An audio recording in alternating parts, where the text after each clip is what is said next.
Dito naman sa Pasay City, dalawa ang nalapnos ang balat dahil din sa pagsabog ng sumingawang LPG sa isang bahay. Nakatutok si Lay Alves. Animoy nilindol ang bahay na ito sa Tramor Riverside sa Pasay City. Wasak ang mga kagamitan at nagkalat ang mga gamit sa loob. Bunso dito ng malakas na pagsabog dahil sa sumingaw na LPG kagabi. Kauuwi lang daw noon ni Mirasol Vicente mula sa pagtitinda ng barbecue nang maamoy ang gas sa loob ng bahay. Tinignan niya po yung kalan, tanggal po yung hose doon sa hindi nakakonekta. Bali, pinatay niya po yung tangke. Nang inakalang di na nangangamoy ang gas sa loob ng saradong bahay, sinindihan daw ni Mirasol ang kalan para mag-init ng pagkain.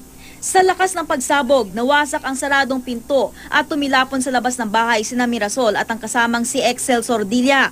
Nalapnos ang katawan nila. Nagtamo si Mirasol ng second-degree burns. Mas malala naman ang mga sugat ni Excel na nagtamo ng third-degree burns. Dinala sila sa San Juan de Dios Hospital pero problema ngayon ng pamilya kung saan kukunin ang pambayad sa pagpapagamot. Yan po inaano ko kasi wala po kami ano ngayon.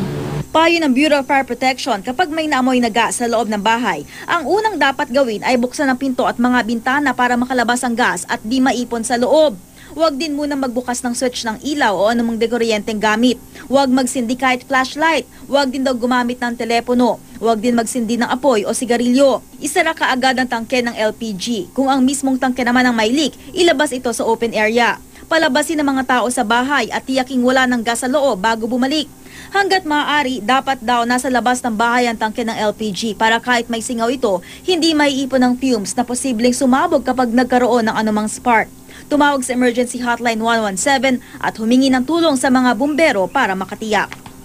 Lay Alves, Nakatutok, 24 Oras.